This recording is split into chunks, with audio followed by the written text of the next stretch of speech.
Welcome to Mail Time. I'm your host, Daniel Mail. Today, we're diving into a deeply troubling report recently released by Israel's state comptroller regarding the operational readiness of IDF forces stationed along the northern border with Lebanon. This flash audit, conducted in July 2023, just months before the devastating October 7th attacks and the outbreak of the Iron Swords War, reveals shocking deficiencies that put Israeli soldiers at risk and potentially compromise national security.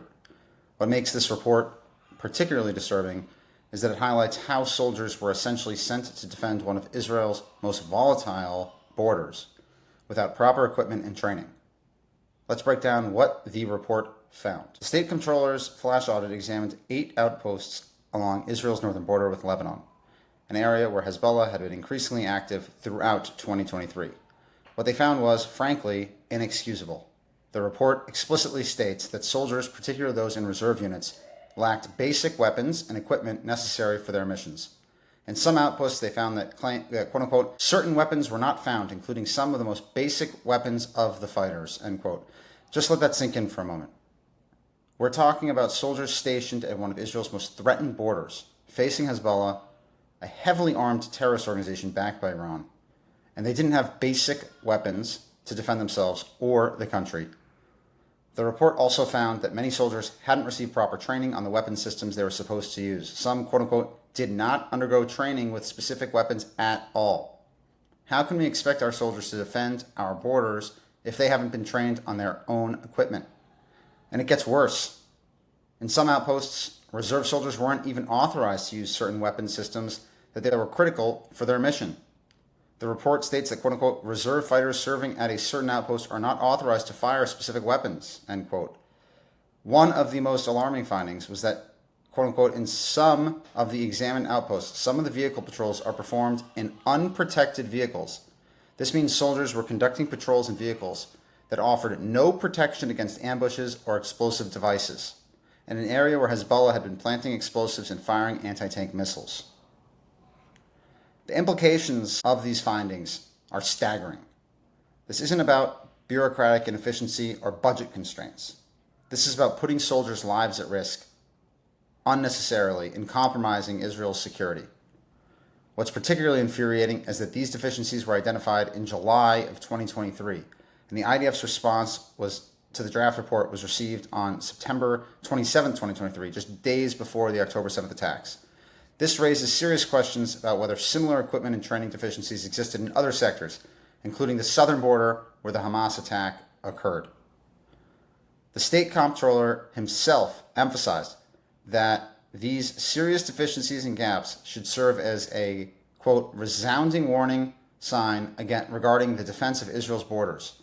Yet it appears this warning went unheeded. It's completely unacceptable that soldiers tasked with defending the country were left vulnerable due to these equipment and training failures. These aren't luxury items. We're talking about these are basic necessities for soldiers in a combat zone. And let's be clear, this isn't about blaming the soldiers themselves. They were placed in an impossible situation, expected to fulfill their duties without the proper tools or training. The responsibility lies with the military and political leadership who failed to ensure these basic needs were met. This brings us to the critical question: where is the accountability? Who is responsible for these failures, and what consequences should they face? When we talk about consequences, we're not just talking about assigning blame. We're talking about ensuring that systemic failures are addressed so that similar situations don't happen again. The chain of command in the military exists for a reason. Unit commanders, brigade commanders, division commanders, and ultimately the chief of staff and defense minister all bear responsibility for ensuring that soldiers have the equipment and training they need. And let's not forget the political echelon. The government allocates the defense budget and sets priorities. If there were budget constraints that led to these equipment shortages, then those who made those budgetary decisions must be held accountable. What's particularly troubling is that these deficiencies weren't discovered in some routine inspection. They were found in a flash audit by the state comptroller.